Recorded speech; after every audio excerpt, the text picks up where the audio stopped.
Jill and Stacy Show. Superintendent's report, Dr. Hauswald. Yes, good evening again, Board. I just have a couple items. The first one is influential leadership. As a reminder, this is the 7th and final required update as a beginning superintendent in the state of Kentucky. We learn a lot of required basic information about being a superintendent.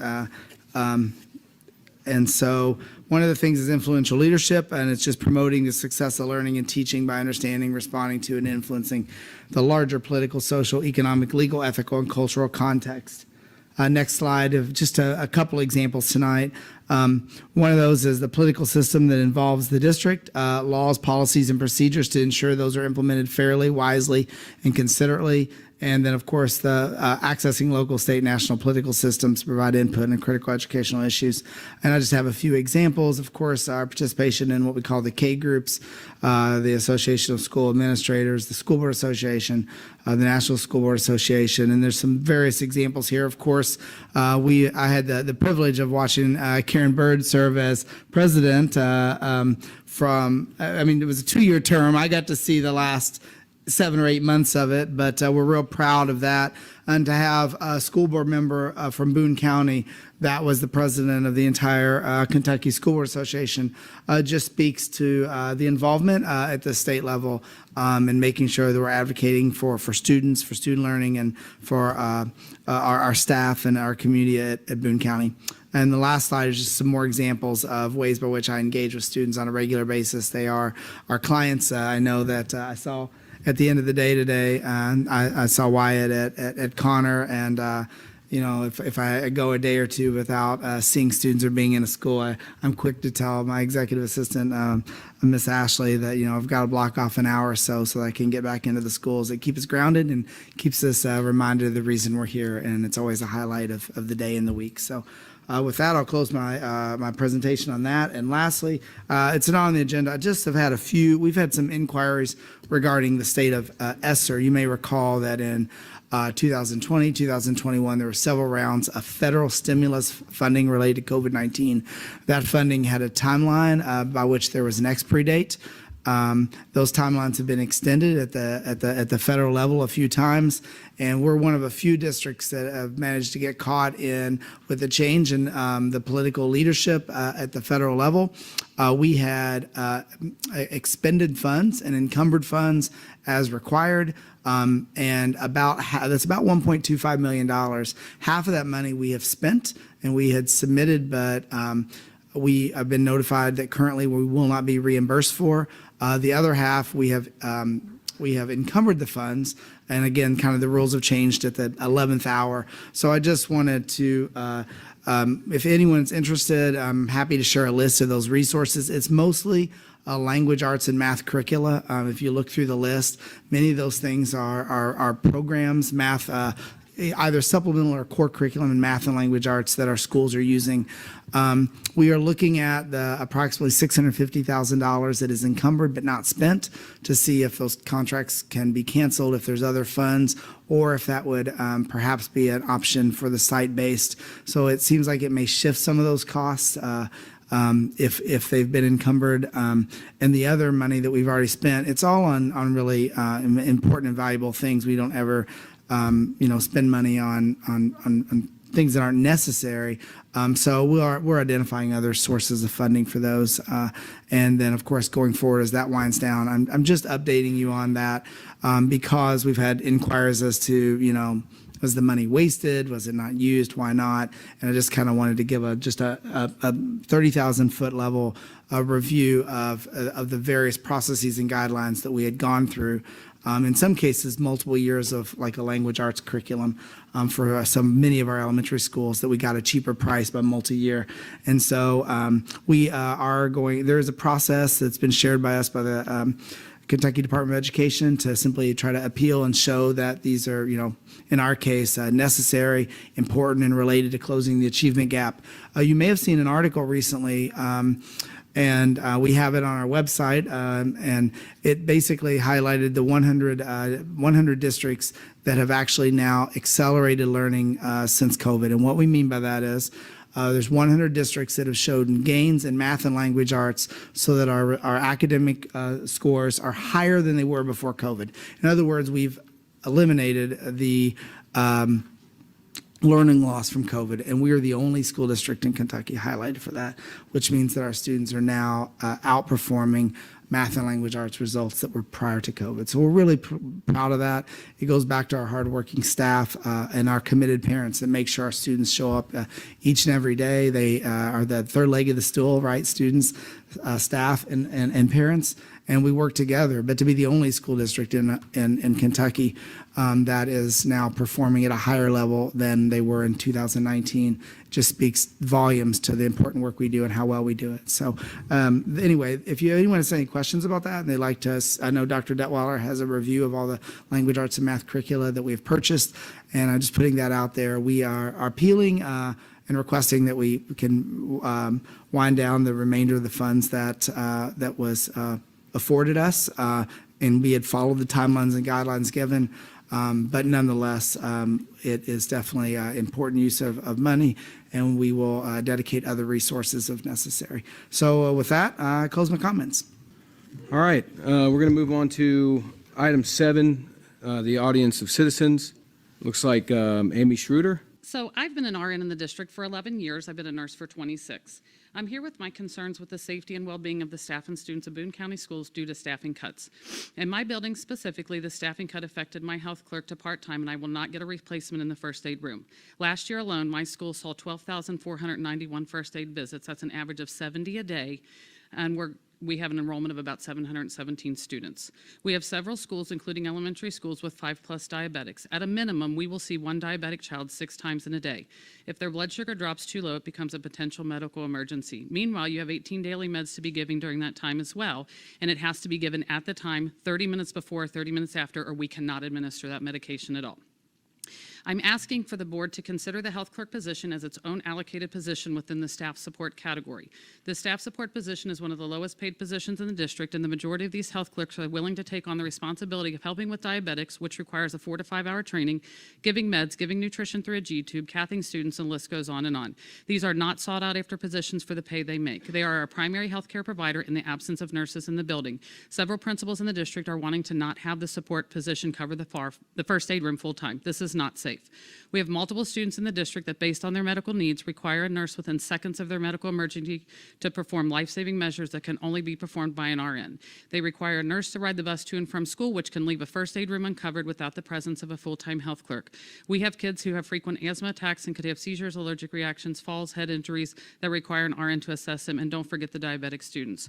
We carry a great deal of responsibility on our licenses. I have 414 medical conditions in my building alone that I manage, along with 130 medications. I also have 47 people working under my license in my building. I encourage each of you sitting in front of me to spend a day with any of us or come talk to any of us and see the amount of work that the first aid room does, and I think you'll be shocked at how vital it is to have 2 consistent people to cover that first aid room at all times. We deal with potential life and death situations on a daily basis, and we're a vital aspect of the school system. Allison Coleman.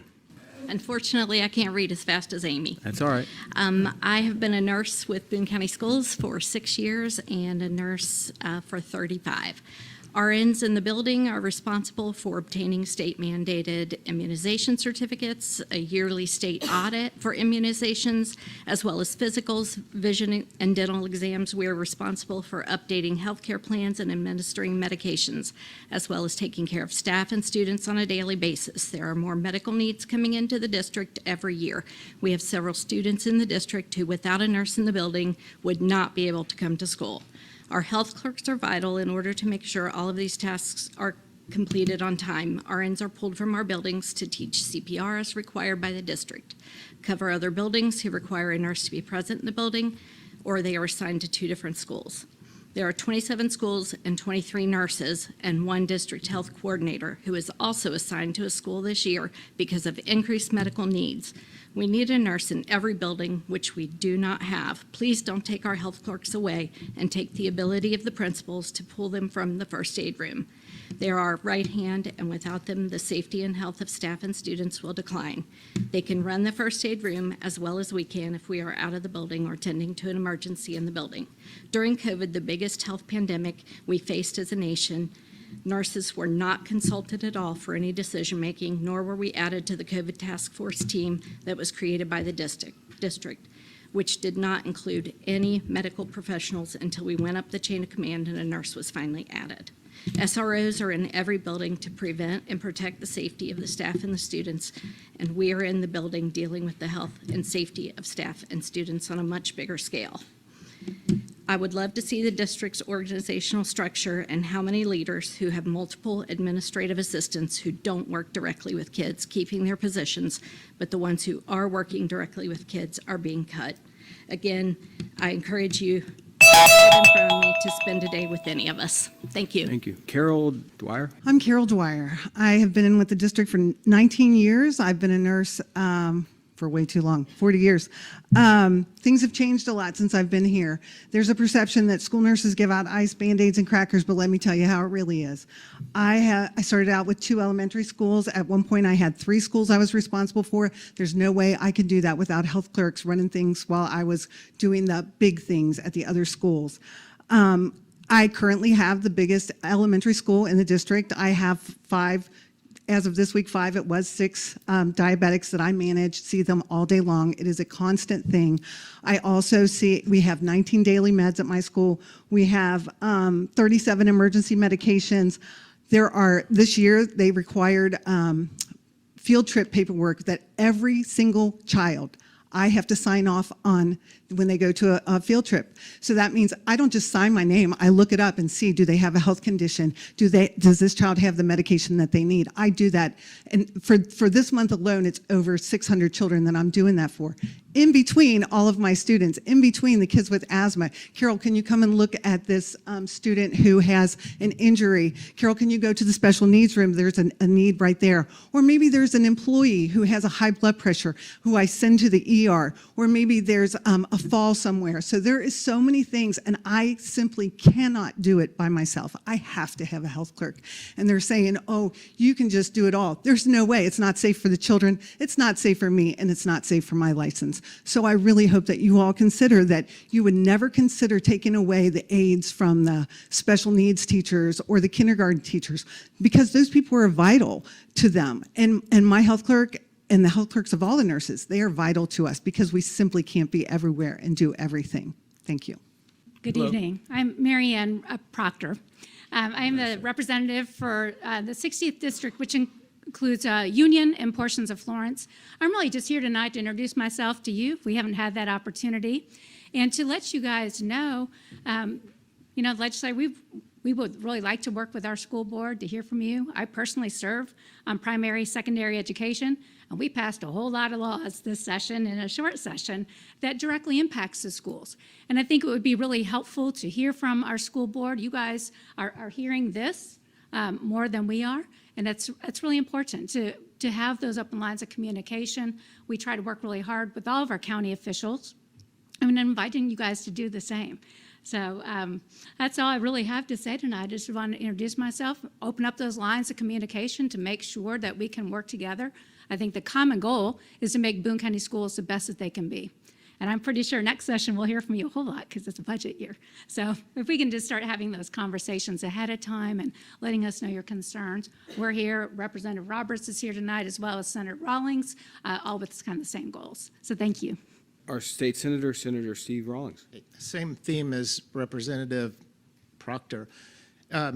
We would really appreciate you guys' collaboration. The session starts January 2026, and it'd be good if we looked at some things proactively rather than reactively.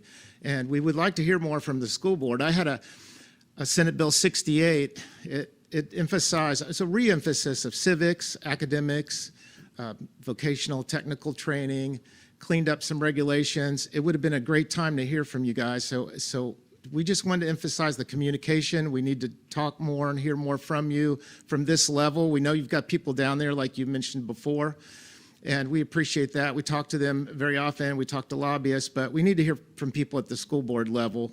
And we hear from some teachers, but it's important that we, like Representative Proctor says, we need to work together to better the schools, and we need to, the common thing, we disagree many times on methods, but the things that we have in common are learning for the kids, learning and emphasizing learning of the kids. So we want to put that out there, and I hope the teachers also will reach out to us more often.